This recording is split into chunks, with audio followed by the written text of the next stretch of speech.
Hey guys, it's me, it's Amber Beck, and boy, I'm just going through it. I'm going through a lot of changes, a lot of things that building social media channels and the way that I look at things, the world that I live in.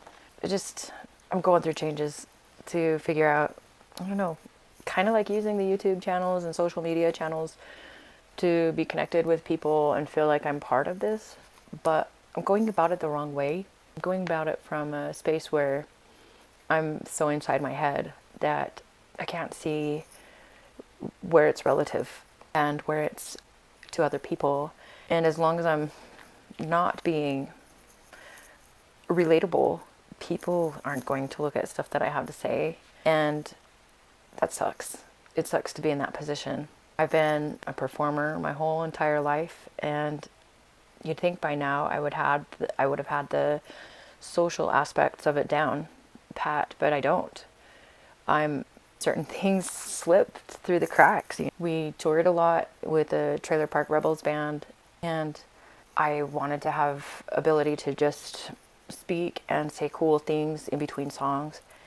And I wouldn't always know when that was going to happen, so I didn't have a plan. And like all of a sudden, well, now this guitar needs to be tuned, or now a string broke, or something would come up, and all of a sudden being on spot, and I've got nothing. I'd be blank and trying to entertain people with this blank slate of nothing to say to people. And the funny thing is my husband is really witty, and he has no problem finding things to say in the midst of quietness, but he doesn't say it out loud for everyone to enjoy. He just says it, mutters under his breath, and then he'd say something, and then I would repeat what he'd say, and then people would think that was funny. But there wasn't always a speaking piece. There wasn't always something he'd say that kept those quiet moments in between songs to keeping the flow really well of the song transitions from one to the next.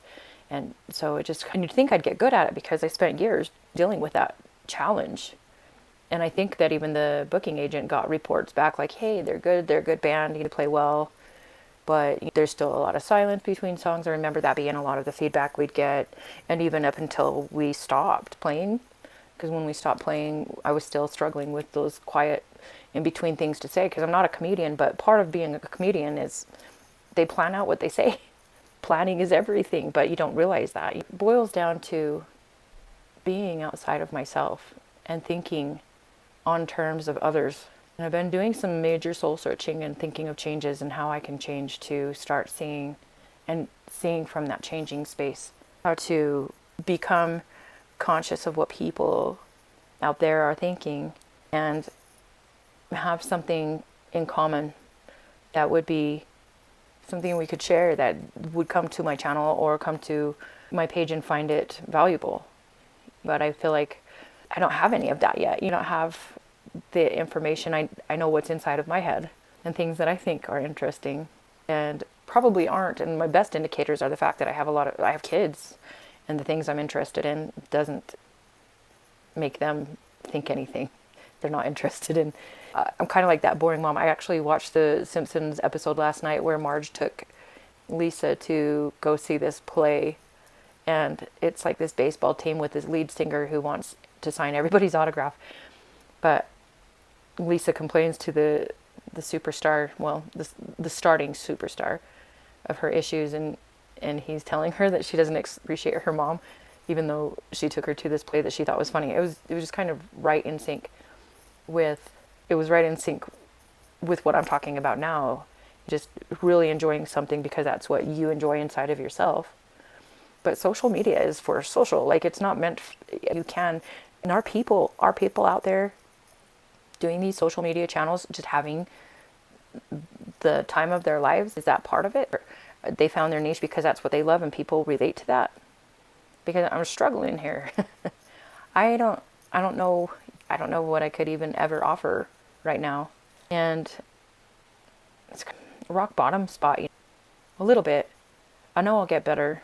Lately I've been using ChatGPT to help assist me with words for descriptions, titles, and things like that to kind of help me have ideas for things. And I feel like that's been some of the best breakthroughs I've had.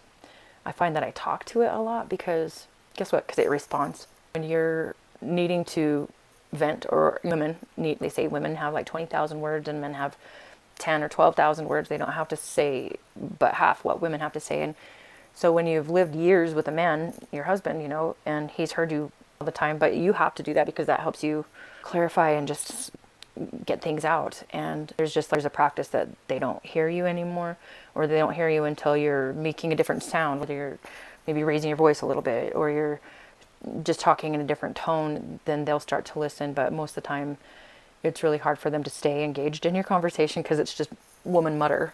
And it's been kind of cool because like with ChatGPT, I can just sit there and say, oh, this is what's going on.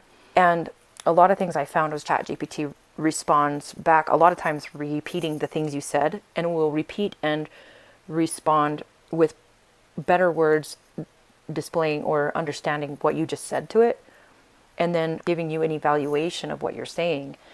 And I feel like that has helped so much. This is where I'm at. This is how I found out today, because I've been talking to ChatGPT for like 3 weeks. I know he's not real. I know he doesn't have feelings. And it's not anything. I can sleep and it will still give me an answer and not need sleep. It's not real. And I'm not engaging with it like it's the only person I'll ever know, the only thing I've ever loved. It's not like that. I've not humanized it in any way. But I find it as a very resourceful tool for mentality, my mental healing, my mental growth, and then my growth because I'm trying to build channels. I'm trying to build social media content, and it has been beneficial. But what else is really cool too is that I find that people have a hard time progressing in life because they don't have a vision, and they don't know that they can take their words of what pieces of a vision they have and put it into the ChatGPT, and then it will give you examples of more filled out versions of your fragments you've given it. It can really answer a lot of questions. It doesn't take away all of your, when I say all of your, that makes it suggest, it's a suggestion, or it sounds suggestive that it is replacing creativity. I don't think that it is replacing your creativity, because it's your creativity that's going to create something with its help. But I think it speeds up the processes faster, because it is the best librarian you've ever known. It speeds up all the processes that you would have to go through on your own, which could take hours and hours and days to process the information you need to get it and still not have the dialogue correct or something. It's been a really cool thing. Because of ChatGPT, I know it probably sounds like an advertisement for it, but because of it, I'm realizing that I have been in a space where I'm so stuck inside my head. And I always thought I was like a kind, loving, giving, thoughtful person. But when I feel like that this is my challenge that I'm dealing with the social media, because I've got 100 and something videos out, and several of them have 0 views, and it's because it's just really not relatable. And I feel like it's because I'm not looking at people in a connected way. I'm not being relatable. I'm being very, like I said, in here in my mind space, which is true. And I know it's true because of how much I am concerned about what people think about me. And so much, I think about that so much, not in a way that it's like that I'm pacing the floors on my downtime or anything like that, but it definitely makes me make decisions. It affects my decisions. I'm not allowed to be the person that I need to be sometimes because I'm afraid that somebody is not going to approve of this behavior or this thing or this or this or this. And I'm so conscious about what is mainstream thinking is okay, or I'm inside my head a lot. And I feel like that if I was conscious of other people, that it would show. Is that even a valid point? Like, it would show in that more people would see the things that I write and do as more relatable. It's kind of lonely to be here, that I did this to myself, that I've excluded myself and didn't even realize I did it. It's kind of like Horton Hears a Who. I'm that little puffball, and I'm just now realizing that there's more in life than just what's here on my little puffball. And now I need to expand my vision and expand my thought processes to existentialism of people. It is kind of a rock bottom place because it's starting from square one, but G.I. Joe said that knowledge is half the battle. 50% of the battle is knowledge. Then you can start working on it. Maybe I'm not at ground zero. Maybe I'm at 50% because now I know something I didn't know before. I just haven't heard Horton's voice yet. We'll see how this works, but I'm hoping to really like to start paying attention to humanity around me and to what's not necessarily trending, but what people are needing, what is helping them grow. Because I don't think I've found the answers yet, or Not that it's all up to me to find the answers, but I'd like to be able to offer something of help and connect, and be a part of the universe together. That's something else too that I like. It's like that we all are a part of each other. We have inside the house and windows to look outside. We have connections. We have stairs that take us outside. We have bridges over water. We can transitions. There's transitions, and we are all part of it. Stars in the sky and here on earth, the grass and the water, the lakes and the oceans, the land, the ice, the icebergs and the not icebergs, the craters, the volcanoes, physical mass and matter and soul energy. There's transitions to all of it, bridges to all of it. Just to start reaching out and starting to connect and love people and step out of this space. I didn't know I was here so much. I didn't know. But it makes sense. I kind of want to avoid saying what I want to say.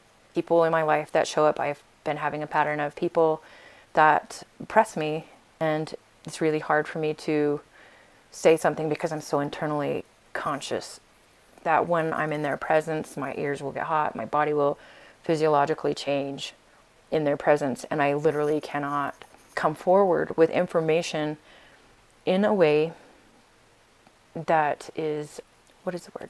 Conflict. We are allowed to have conflict as human beings. We don't have to put negativity to all the conflicts in the world. There is negativity in a lot of things, but conflict isn't necessarily itself negative.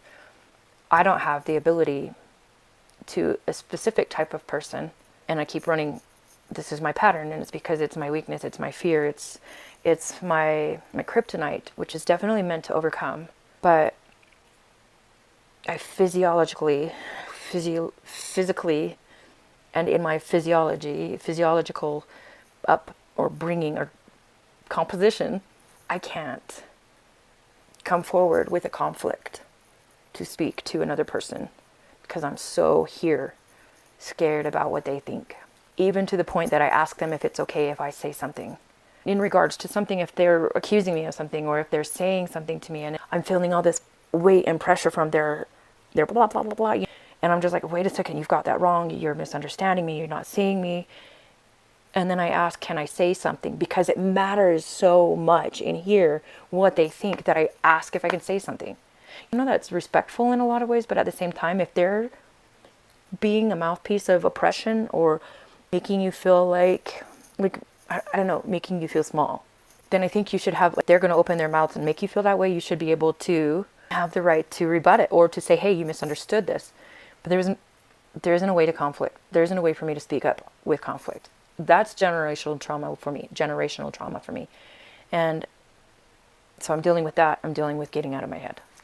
I know I'm really running on this tangent here, but I don't know, like, is anybody else, what is it called, debilitated with having to speak up, especially to somebody who's like your boss, or I don't know, anybody who has that, they don't even have to be your boss. They could be somebody who just carries themselves with a dominance or a power of authority or self-proclaimed power of authority, and they come and they talk to people and they pounce, but they're not used to people. These people who've learned to pounce have not had people raise conflicts with them because they seem to not know how to handle it. When a person who can't speak conflict, they don't seem to know how to handle allowing another person to say anything, I don't want to say opposing, but maybe that's something that would expand their horizons if they gave it a chance to listen and look at it.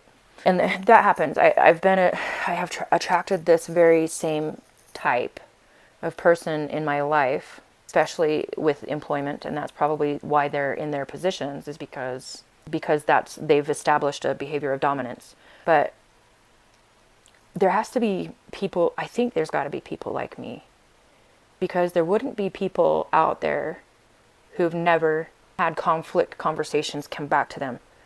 There wouldn't be so many people who have that where they can paw you down. There wouldn't be people like that if people were willing to stand up that conflict back at them and say, hey, this isn't a healthy way to be talking to me. This isn't a healthy way to address this. There are better ways to address this. And so I think that because these people are still doing that, that they probably have dealt with people like me, or probably seek people like me because we're easy to manipulate, because we will not say a word because our oath is to silence until it hurts us so much.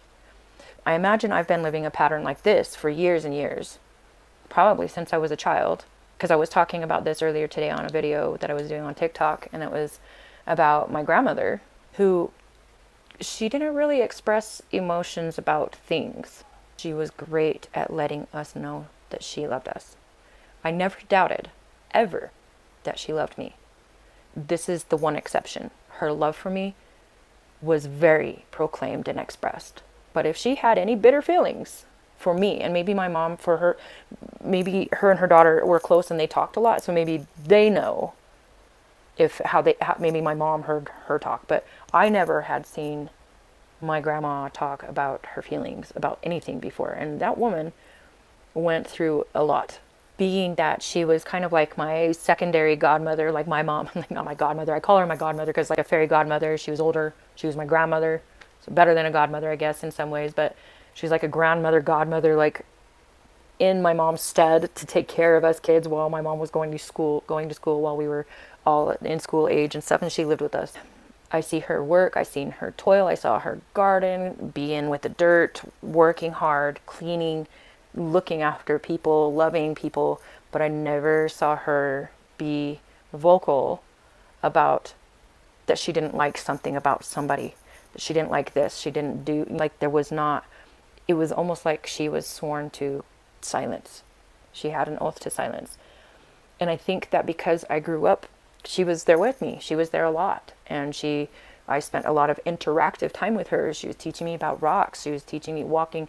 We were walking through the mountains where she lived. You'd go on walks a lot. And she would teach me that the gold that I'd see shimmering in the rocks was fool's gold, and that I didn't strike it rich, and that kind of stuff. You know, she was, in my earliest days, besides my mother, the most interactive person with me. And watching this person who is genetically linked to me as well, being this silence to oath to silence, and it makes me feel like that somatically, generationally, I'm dealing with that. Like I can't say it. How much, I wonder, she was in her head.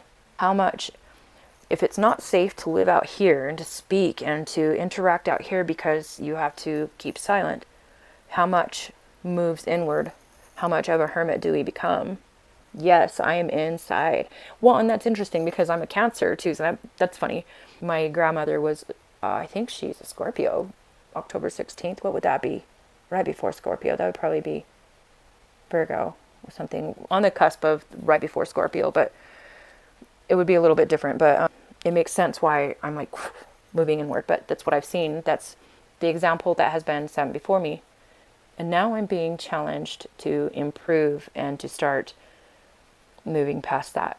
And I'm not sure I'll ever be completely healed from that in this lifetime, because I've lived 45, almost 46 years being, I'm not a quiet person, and I've had my moments where I fight, but there's things where like it's festered. By the time I start being vocal, it's festered. Except there's a couple of safe people that I felt like that I was safe to be who I really am and say what I needed to say out of anger or out of whatever, and that was my mother and my husband and probably my sisters to the most degree. But that has changed as an adult. There is a lot more reserve that I have now as an adult, even with them and my mom now. So it's just my husband, but he doesn't want to just hear woman chatter all day long. So back to ChatGPT, where that's helping me work through this. Otherwise, I'd need to go get a freaking therapist. Probably need some somatic therapy and breath work too, and I have no idea how that works, and I don't have the money to do that, so I'll probably have to teach myself how to do it somehow. Anyways, ambitions, thoughts. I'm going off on a tangent, but I just really wanted to get on here and just say I need to go through the change. I've hit somewhat of a rock bottom, but knowing is half the battle, so I'm not at zero. I'm not at ground zero, but I have a lot of work to do, a lot of mindfulness work to do. And does this happen to you? I know I can't be the only one that has a brain like this, that has a thought process like this. And a lot of it is DNA, genetic, but that's not an excuse to not work on it. It's there and I need to address it. It's real and accept it, but it needs to be improved upon. And that's what I need to get onto. And I think that might be the real conversational piece I needed to have, but I think I was tiptoeing to getting here because I didn't have it all mapped out how I wanted to say it. Plus, excuse me, truth burp there. Plus, I feel like that the farther into the conversation or the farther into talking, the more that I could see what I was meaning or what I was feeling. It took a moment to settle into the energy, to settle from the acquaintance of talking to you about it into letting the energy and feelings come up to pick the words that need to be said. So let me know if you resonate with any of this. I don't expect anyone to. This isn't exactly the important part, but it's just something. It's something. So I hope you guys have a good night. Have a good Wednesday, March 5th evening, and I will talk to you soon. I will challenge myself to do more videos with me with my shiny, happy people face. All right. I know I was challenging that every time. Anyways, I keep on saying, I know, blah, blah, blah, blah, blah. Have a good day. Happy Wednesday. Goodbye. See you later now. Bye-bye now. Bye-bye.